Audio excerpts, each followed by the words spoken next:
Welcome to the Biological Channel.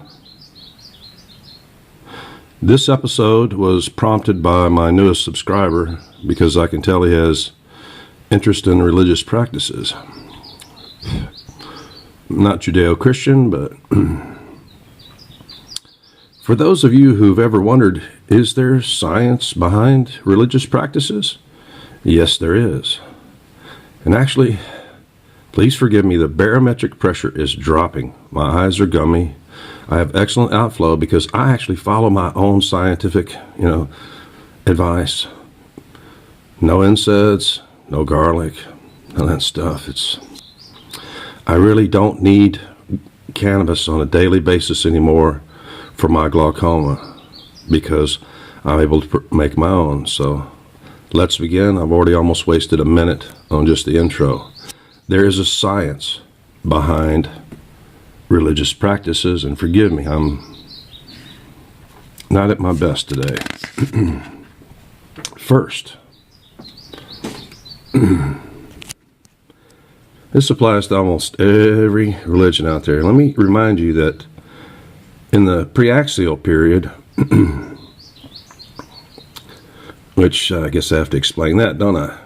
Before any kind of belief in God or any religion does not denote or connote any type of God or deity or deities, plural. It means discipline. Look it up. But first, be seated. Loosen your belt or wear no belt. Stomach neither full nor empty. Breathe deeply, then bang a gong. And this is what, before I go on to what the objective of that first practice is, let me remind you, give you the etymology. Holos, hog, heal, holy. That's the etymology. And please, some of you idiots, I know you're an idiot the minute you say, I went to a holistic healing center. That's a redundancy that tells me that you're linguistically impaired, intellectually impaired, educationally impaired. Holy Bible means healing book, literally, although I've got to say it's not the only healing book that follows religious practices. Let's move on. I'm going to try to make this short because I know almost all YouTubers have 100 IQ or less and have a short attention span because you've been brain damaged by that little wicked bastard right there, the television. Okay. Yeah, I'm going to bounce around here. I can't help it. I have my camera supported, but I got to be able to move it, and have some nerve damage and actually everywhere in my body. Anyway, the objective of religious practices, which actually the first paper that really truly begins cannabinoid science was a paper titled, I'll do a whole episode on it, was a paper titled The Physiological Correlation of Meditation and Smoked Cannabis, published about 1978. Good luck on finding a copy of that. The industry hacks have pretty well buried that paper. But that was the real beginning of cannabinoid science after Meacham's isolation of Delta-9 early on. The objective of pretty much all holy healing religions, I'm going to say right here without naming those carpet flyers, that there are some religions, there's nothing holy about them. They don't follow any of these practices. First, like I said before, on the original one, is bang a gong. Do I have that? Yep, somewhere. Anyway, the objective is you start off, almost all, you can go back to, all sorts of religions. And what they do is they follow the previous formula where I talked about being seated, belly neither too full nor too empty, yada yada. And then they do this. They bang on a gong good big gong or a big bass bell. And they also chant, they go, Om, Amen.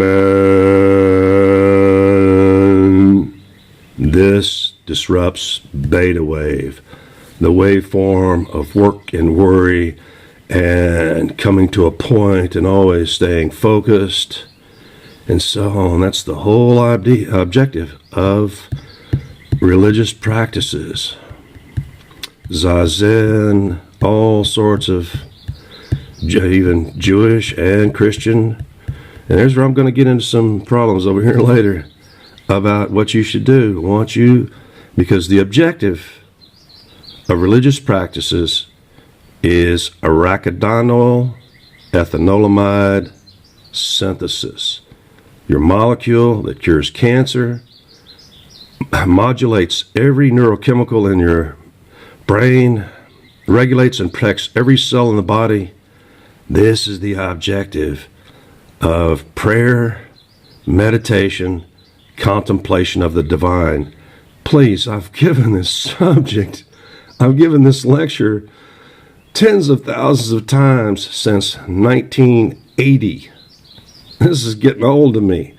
Now, unlike religious practices like Zen, where you ordinarily control what after you have beta wave disruption and your mind is more open and you're no longer, and you achieve that synthesis.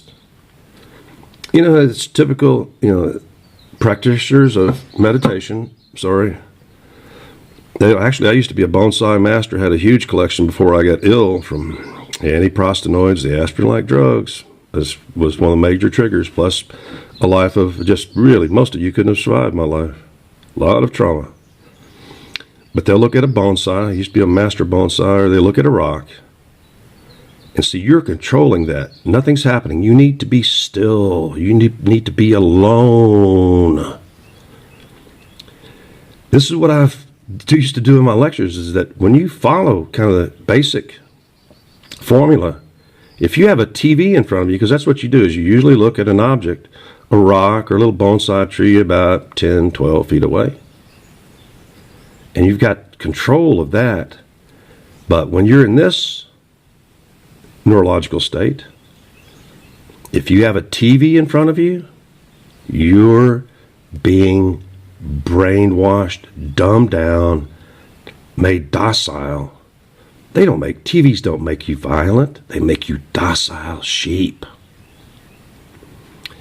This is one of the other problems that I have, too, with organized religion. I consider myself an Orthodox Jew, but anyway, I've already explained my problem, which is the nearest Orthodox temple to me is hours away. So the rabbi isn't a problem for me. But if you're in this state and you got some babbling guru, which a lot of Westerners do this. Easterners don't listen to no guru. They stick to this formula. They control.